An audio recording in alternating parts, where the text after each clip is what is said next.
Hello, welcome to Goodbye Grammar Gaffes. Today we're going to talk about the apostrophe. It's one of the most misused forms of punctuation in the English language. Look at this picture. How do you describe it? Is it the werewolves with no apostrophe teeth, or the werewolf apostrophe S teeth, or the werewolves S apostrophe teeth? The correct answer is werewolf apostrophe S teeth because there is only one werewolf and one werewolf set of teeth. And the noun werewolf is possessive. The werewolf owns those teeth. Therefore, we need to use an apostrophe before the S. The apostrophe is a simple but often misused form of punctuation. We use it to show where we omitted a letter or letters in contractions, to show possession, and to show the plural of individual letters.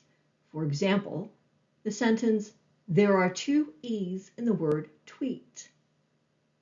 We're trying to say there are two E's, but we just use an E apostrophe S to express this. This last rule is one most people rarely use, frankly, but that last rule is also the only time we use it to show just plurality. Don't use an apostrophe when a word is just plural, not possessive. That's the most common mistake people make with this punctuation mark. Let's start with contractions. We put the apostrophe where the omitted letter or letters should be. For example, can't. We omitted the second N and O in cannot to make can't, so the apostrophe goes between the N and T. Here are some other examples. Won't, shouldn't, could've. Could've is a contraction for the words could and have. We take out the H and A, contract them, and it becomes apostrophe VE. There is short for they are. We take out the A, put the apostrophe where the A would have been, and so on.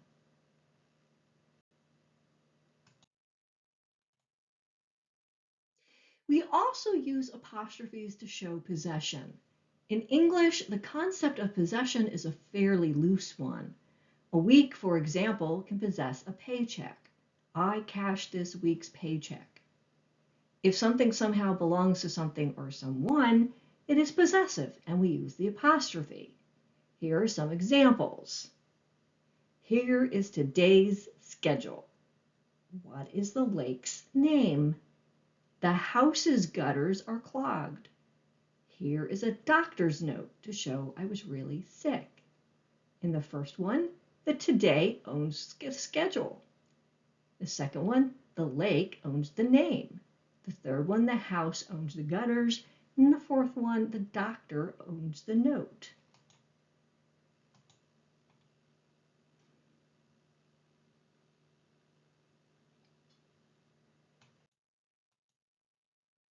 If the noun possessing the thing is plural, meaning more than one, then we use the apostrophe after the S, and if it's singular, just one, before the S.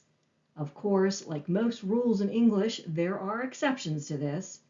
One exception is words that are plural but don't end in S, like women, and possessive pronouns like his, hers, and its. The contraction for it is, however, uses an apostrophe in place of the second I, it apostrophe s, but that's the contraction. The possessive pronoun does not get an apostrophe. Here's an example. The owl's feathers were whiter than the snow piling up on Keisha's house's windows. Windows and feathers are simply plural, not possessive, so they don't get an apostrophe. The other nouns in this sentence that end with S are possessive and singular, so they get an apostrophe before the S.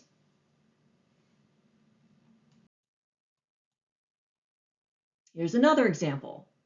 The boy's bike was stolen by a bully because the boy forgot to put it in the garage. The bully's mother made him return the bike.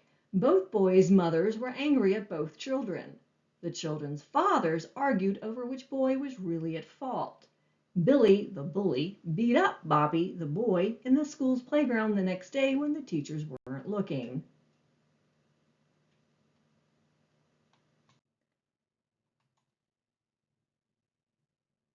Let's look at where I used apostrophes and why. BOY apostrophe S is possessive and singular. One boy owned the bike. BULLY apostrophe S is also possessive and singular. It is just one boy, one bully. In the third sentence, the word boys, BOYS apostrophe, refers to both of the boys and shows that the mothers are their mothers, so it's possessive plural and the apostrophe goes after the S. The word mothers, however, is just plural. It just shows that there are two mothers. The same is true of fathers. In this moment, it doesn't really reflect anything belonging to them. However, they are the children's fathers and mothers. The children own them in the odd way of the English language. Children's is possessive and plural. There are two children here, not one, but because the word children is plural without using an S at the end of the word, most plural words in English end in S, we put the apostrophe before the S. This is one of the exceptions mentioned earlier. Fathers is also just plural, so we don't use an apostrophe there. The playground belongs to the school, so we use an apostrophe S after school, but the word teachers is just plural. There is more than one teacher, but the teachers don't possess anything in this sentence. Also, notice the apostrophe in the contraction weren't. The contraction is standing in for the O in were not. Here is a short quiz. Where would you put the apostrophes?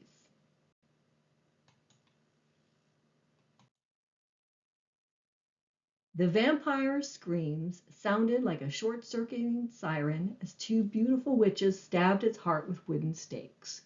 One stabbed it through its back and the other through its chest. "It's dead," one of the witches shouted as the vampire's body collapsed and turned to dust. "Revenge is ours," shouted the other witch.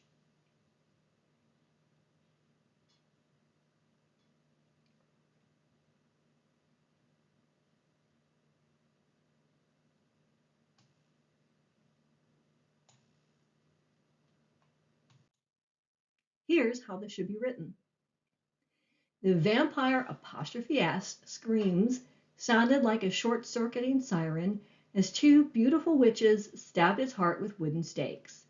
One stabbed it through its back and the other through its chest. It's, IT apostrophe S, dead, one of the witches shouted as the vampire's apostrophe S body collapsed and turned to ash. "Revenge is ours," shouted the other witch.